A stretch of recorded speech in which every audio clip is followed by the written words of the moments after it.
po imbitahan sa isang teksto sa mga awit 133 sa ating devotion ngayong umaga. Mga awit o Psalms 133 verse 1. Narito, napakabuti at napakaligaya kapag ang magkakapatid ay sama-samang namumuhay na nagkakaisa.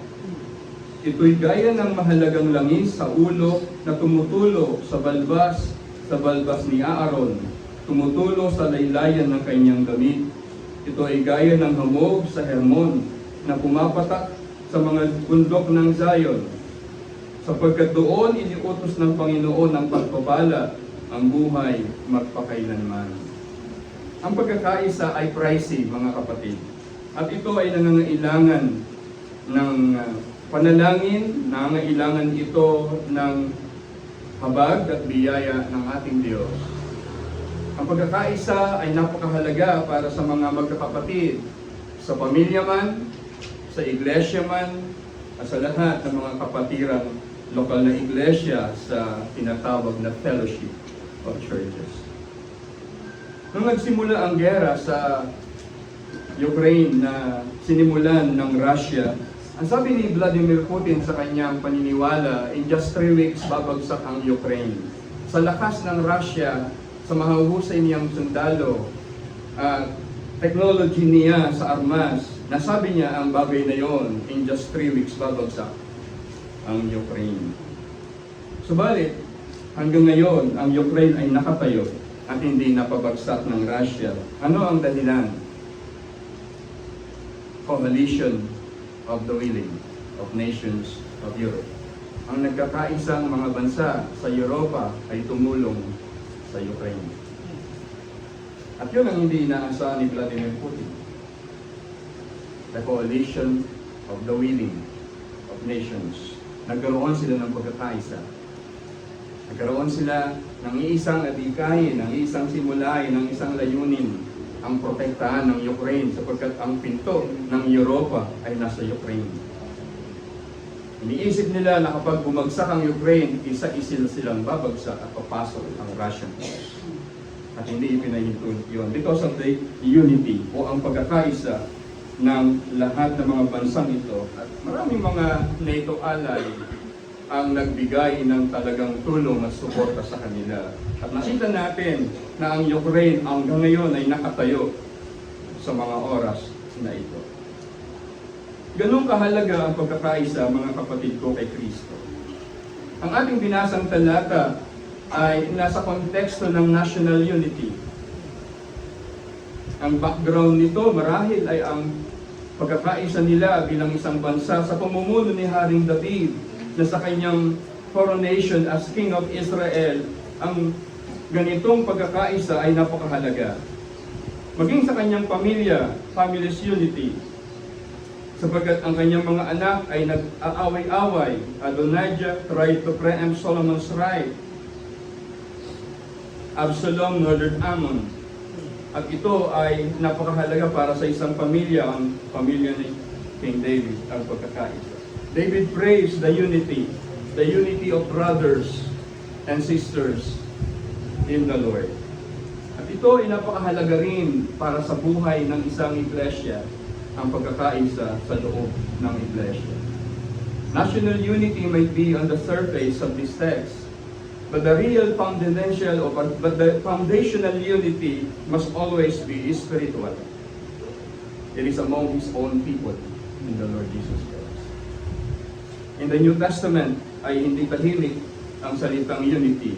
Ephesians chapter 4, nais kong basahin ang chapter 4 verse 1 hanggang verse 6.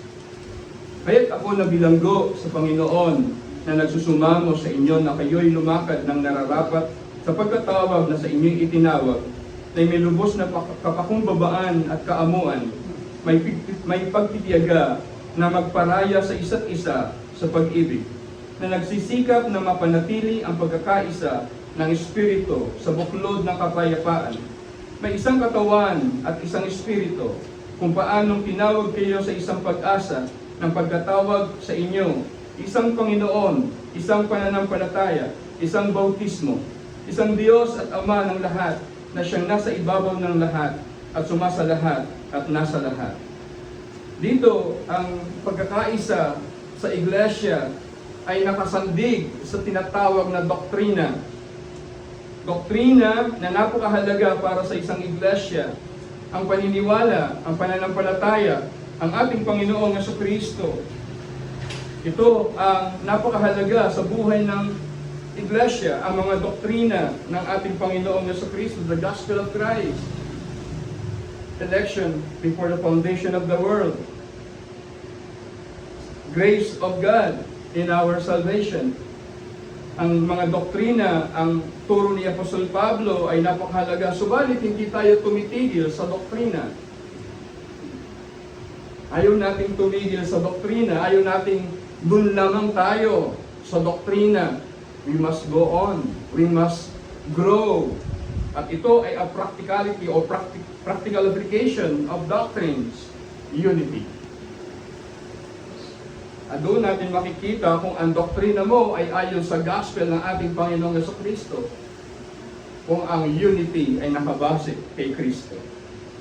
Magkakaroon lamang tayo ng pagkakaisa sa basihan ng Ebanghelyo ni Kristo sa pagmamahal sa ating Panginoong Jesucristo.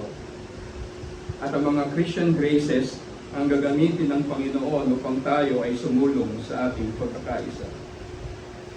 Ginamit ng writer na King David ang oil upon his head, Aaron's head. It is about the spiritual blessing. Not only the material blessing na binabanggit din dito, the dew of Mount Hermon, the financial or the material blessing, but also the spiritual blessings as the first priority of God's people. Spiritual unity in the Lord Jesus Christ. Kaya si Apostol Pablo ay nagsasabi siya, therefore, ang sabi niya, sa kabila ng mga doktrina, sa kabila ng mga binanggit niya, chapter 1, chapter 2, chapter 3, doctrines yan. Subalit ang sabi niya, therefore, ang sabi niya sa kanyang salita, ito ang dapat natin gawin.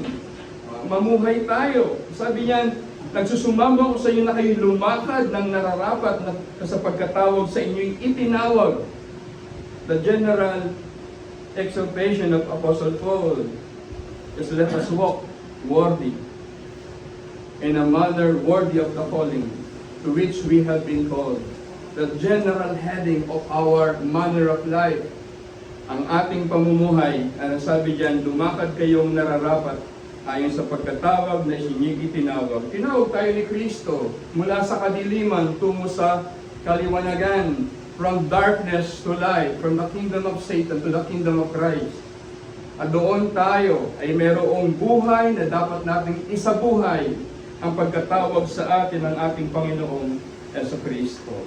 It is a command to walk worthy of the calling. Hindi siya pakiusap. Ito ay imperative.